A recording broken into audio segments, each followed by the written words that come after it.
بسم اللہ الرحمن الرحیم۔ ام المؤمنین حضرت عائشہ رضی اللہ عنہا سے روایت ہے، انہوں نے فرمایا، قبیلہ بنو زریق کے ایک یہودی نے نبی صلی اللہ علیہ وآلہ وسلم پر جادو کیا۔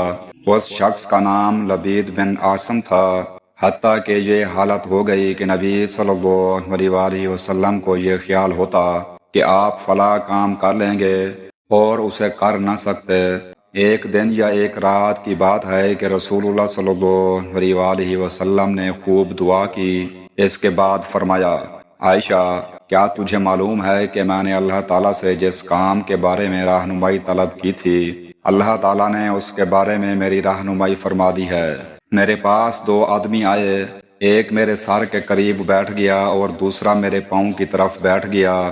میرے سر کے پاس بیٹھے ہوئے نے میرے پاؤں کے پاس بیٹھے ہوئے سے، یا پاؤں کے پاس بیٹھے ہوئے نے سر کے پاس بیٹھے ہوئے سے کہا، اس شخص کو کیا تکلیف ہے؟ دوسرے نے کہا، اس پر جادو کیا گیا ہے۔ اس نے کہا، جادو کس نے کیا؟ اس نے کہا، لبید بن عاصم نے۔ اس نے کہا، کس چیز میں؟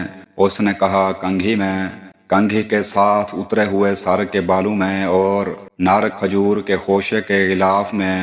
اس نے کہا، وہ کہاں ہے؟ اس نے کہا، ذی اروان کے کنویں میں۔ ام المؤمنین رضی اللہ عنہا بیان فرماتی ہیں، نبی صلی اللہ علیہ وآلہ وسلم اپنے چند صحابہ کے ہمراہ اس کنویں پر تشریف لے گئے۔ واپس آنے کے بعد فرمایا، قسم اللہ کی، عائشہ، اس کنویں کا پانی ایسا تھا جیسے پانی میں مہندی بھگوئی گئی ہو، اور کھجور کے درخت ایسے تھے جیسے شیطانوں کے سر۔ میں نے کہا، اے اللہ کے رسول، آپ نے اسے جلا کیوں نہ دیا؟ آپ نے فرمایا، نہیں، مجھے تو اللہ تعالیٰ نے شفا دے دی ہے، اور میں نہیں پسند کرتا کہ لوگوں میں اس کی وجہ سے شر پھیلاؤں۔ پھر نبی صلی اللہ علیہ وآلہ وسلم کے حکم سے یہ چیزیں دفن کر دی گئیں۔ سنن ابن ماجہ حدیث نمبر 3545۔